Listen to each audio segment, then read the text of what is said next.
मैं जरा छोटू को देख कर आती हूँ।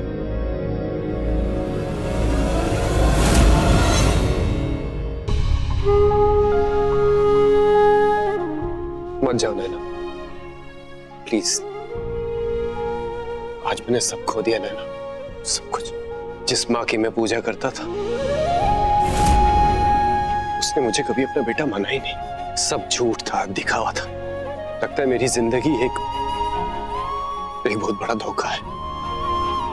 ऐसा एक भी रिश्ता नहीं है जहां से मुझे सच्चा प्यार मिले।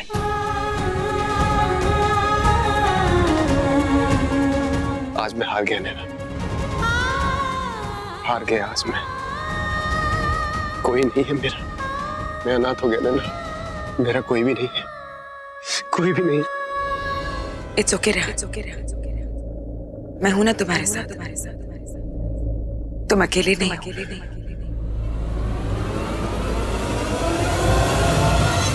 बहुत बेवकूफ हो तुम रेहान। जिससे तुम्हारी ये हालत की है उसी के पास सुकून ढूंढ रहे हो। मुझे लगा था तुम बहुत चालाक हो, लेकिन शायद तुम्हारी बुद्धि का अनुमान मैंने गलत लगाया था, क्योंकि तुमसे बड़ा बेवकूफ मैंने आज तक नहीं देखा। मैं तुम्हें बता नहीं सकती आज तुम्हें रोते हुए देखकर मेरे दिल को कितना सुकून मिल रहा है। हमारे फेरे, हमारी शादी झूठी थी, मगर मैंने अग्नि को साक्षी मानकर जो कस्में खाई थी वो झूठी नहीं थी। मैं तुम्हारे घर में बर्बादी का तूफान बनकर आई थी, और आज इस तूफान ने तुम्हारी सारी जिंदगी तहस नहस करके रख दी। तुम अकेले हो गए हो रेहान। तड़पो और आंसू बहाओ। मैं भी अपनों के लिए ऐसे ही रोई थी। मेरा राघव भी ऐसे ही तड़पा था।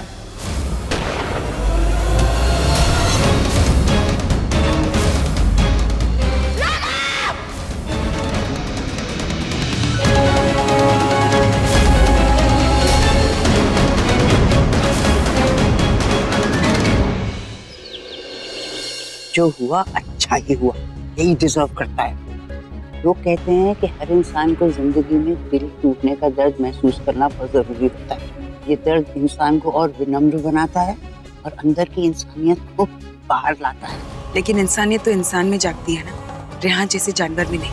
ये जानवर बहुत खूंखार हो गया है, कमजोर हालत में भी बहुत खतरनाक हो सकता है। इसको खुला नहीं छोड़ सकते। कब जाने क्या कर बैठे। या तो आपके आदेशों का पालन करेगा या फिर उल्टा आप पर ही हमला करेगा। दादी, आपको फिक्र करने की कोई जरूरत नहीं। रेहान को मैं आसानी से संभाल सकती हूँ। और वैसे भी अब हमारे रास्ते का कांटा हरजीत खुराना वो तो है नहीं, तो अब हमारे रास्ते में कौन आएगा दादी?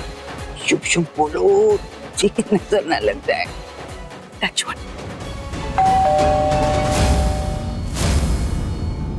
आप बैठी, मैं देखती हूँ।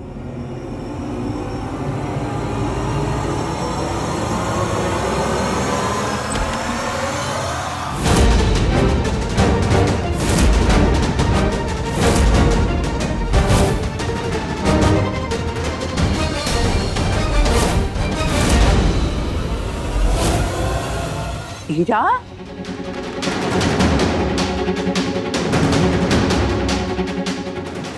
हीरा, तुम? और ये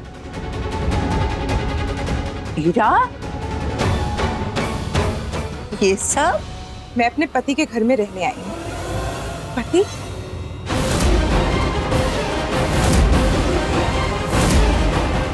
हाँ, पति।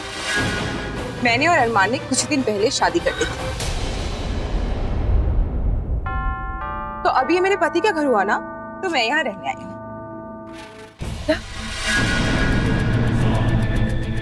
तुम्हारा दिमाग खराब हो गया है क्या? तुम जानती हो ना अरमान कितना घटिया किस्म का इंसान है, फिर भी तुमने उससे शादी कर ली। उसने मेरे बच्चे को मारने की कोशिश की, उन अनाथ और गरीब बच्चों को मारने की कोशिश की है उसने। और आज अगर वो बच्चे हॉस्पिटलाइज्ड हैं तो सिर्फ और सिर्फ अरमान की वजह से। और ये सब जानते हुए तुमने उस क्रिमिनल से शादी कर ली। वो क्रिमिनल होगा आपकी नजर में, मेरे लिए नहीं। मेरे लिए वो मेरा प्यार है। रियली? देखो इन्हें, लोग प्यार में पागल ही नहीं अंधे भी हो जाते हैं। इसका दिमाग कोई लॉजिक प्रोसेस ही नहीं कर रहा है। Oh really? क्या आपने लॉजिक यूज किया था? इससे शादी करने से पहले? जब आप बिना लॉजिक यूज किए एक ऐसी औरत से शादी कर सकते हैं जिसके पति को मरे हुए 48 घंटे भी नहीं होते, तो मैं अरमान से शादी करने से पहले क्यों कोई लॉजिक यूज करूं? या ओके व्हाटएवर, अगर तुम्हें यहाँ बधाइयाँ लेने आई हो तो okay, congratulations, wish you a very happy married life. Gift की उम्मीद मत करना। अरमान से मेरा कोई लेना देना नहीं है, तुम जा सकती हो, जाओ। गिफ्ट? एक्सक्यूज मी भाई, मैं अपना हक मांगने आई हूँ। कौन सा किस हक की बात करी हो तुम? एक शादीशुदा औरत के लिए उसके पति का घर ही उसका अपना घर होता है। अब मेरा पति जेल में है तो मैं कहाँ जाऊंगी? दादी, हम मैरिड वुमेन ना, मैं अपने पेरेंट्स के घर में नहीं रहना चाहती, मैं यहाँ रहना चाहती हूँ। मैं अपने हक का घर मांग रही हूँ। नहीं, what do you mean to say? मतलब तुम यहाँ रहोगी? हाँ रेहान भाई, मैं यहाँ रहूंगी। यही तो मैं चाहती थी कि इरा उस घर में चली जाए। और अब मैं सिर्फ और सिर्फ तुम दोनों पर भरोसा कर सकती हूँ।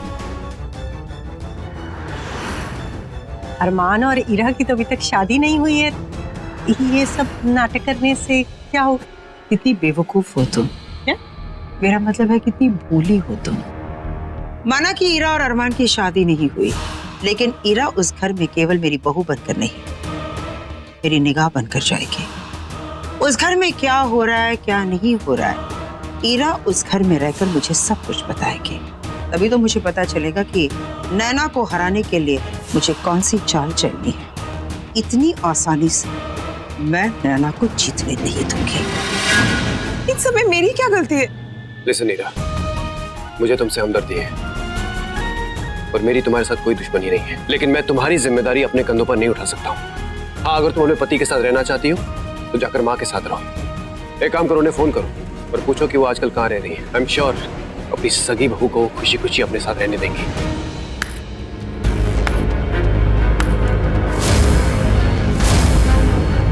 वाह भाई वाह, आज आपने अरमान की सारी बातों को झूठा साबित कर दिया। अरमान हमेशा कहता था कि मेरा भाई मुझसे सबसे ज्यादा प्यार करता है। आपको मेरे यहाँ रहने से कोई प्रॉब्लम नहीं होता। अगर आप में डिसेंसी होती ना तो आप अपनी छोटी भाई की बहू का इंसल्ट नहीं करते। इनफैक्ट मुझे पूरी इज्जत से अपनाते। आप में डिसेंसी है ही नहीं। बस करो इरा, प्लीज बस करो।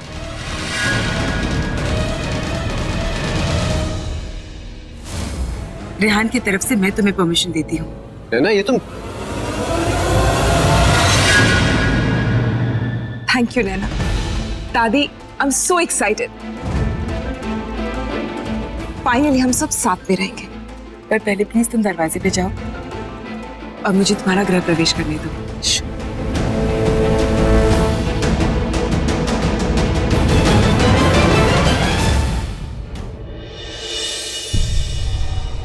तुम यहाँ क्या कर रही हो? मैं और कहाँ हूँ? जैसे ये घर तुम्हारा है ना, वैसे ये घर मेरा भी है, तो ये किचन भी मेरा हुआ। जैसे नैना भाभी, आपने तो अपनी देवरानी के स्वागत में बस एक गृह प्रवेश की फॉर्मेलिटी की, पर मैं आपकी तरह नहीं हूँ। मुझे अपनी जिम्मेदारी निभाना बहुत अच्छे से आता है। मैं अपने पूरे परिवार के लिए अपनी पहली रसोई बना रही हूँ, प्यार से। अच्छी लगी? I mean, ये मिर्ची कहाँ पे है?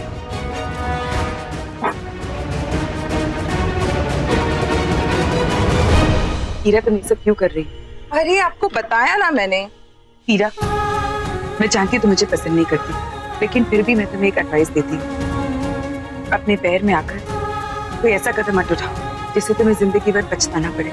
और अगर अरमान या उसकी माँ तुमसे कह रही है कि मुझसे बदला लो, तुम्हें उकसा रही है, तो जरा सोचो हीरा, सिर्फ मुझसे बदला लेने के लिए तुम अपनी पूरी जिंदगी दांव पर लगा दोगी। Heera, this is your life, ये तुम्हारी लाइफ का सवाल है। Please don't take it lightly. और तुम जानती हो, अगर राघव जिंदा होता तो तुम्हें ये कदम कभी नहीं उठाने देता। मैं तुम्हें बहुत अच्छे से जानती हूँ। तुम यही चाहती हो ना कि मैं इस घर से निकल जाऊं ताकि ये पूरा ऐशो आराम तुम अकेले एंजॉय करो। अब तुम देखना मैं कैसी तुम्हारी लाइफ और ये घर दोनों तुम्हारे लिए नर्क से भी बदतर बनाती हूँ।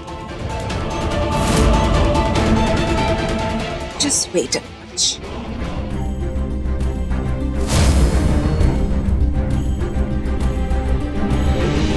हीरा, तुम्हें ये सब करने की जरूरत नहीं है। इन कामों के लिए बहुत सारे सर्वेंट्स हैं घर में।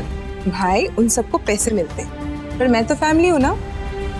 आई मीन इट, ये फैमिली ना मेरे लिए सबसे ज्यादा इम्पोर्टेंट है। It means the world to मी।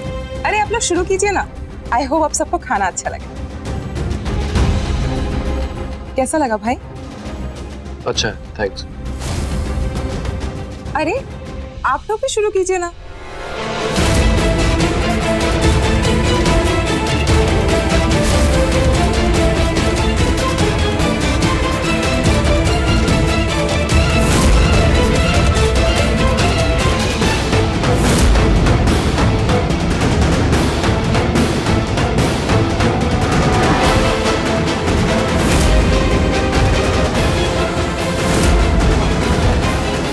आपको और सर्व करूं क्या?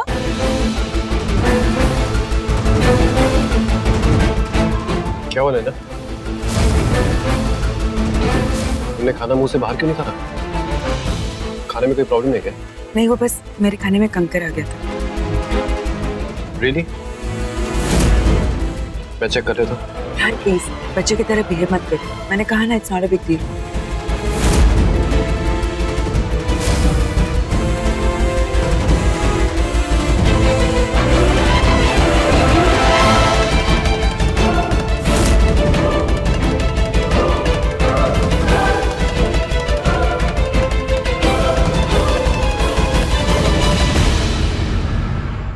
भाई आपने तो लंच खत्म ही नहीं किया। भूख मर गई मेरी। मैं ऑफिस जा रहा हूँ।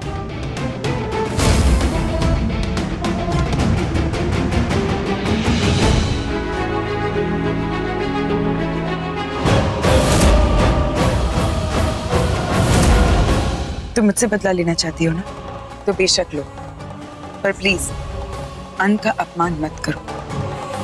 तुम इस घर की बहू अन्नपूर्णा, और अन्नपूर्णा को अन्न का अपमान नहीं करना चाहिए। I am talking to you. Yeah right. Annapurna को अन्न का अपमान नहीं करना चाहिए, पर अन्नपूर्णा का अपमान हो तो ठीक है। किसने तुम्हारा अपमान किया इस घर में? तुम्ही ने कहा ना, मैं इस घर की नई बहू हूँ, अन्नपूर्णा हूँ।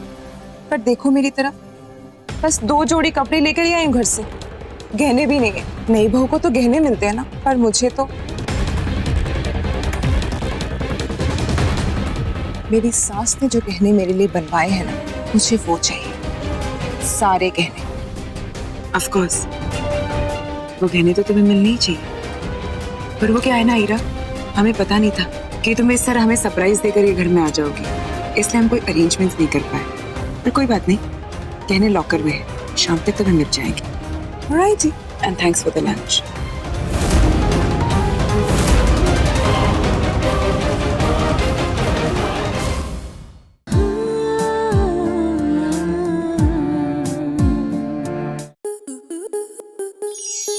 स्टार प्लस के ऐसे ही और बेहतरीन लम्हे देखने के लिए सब्सक्राइब करें हमारे YouTube चैनल को।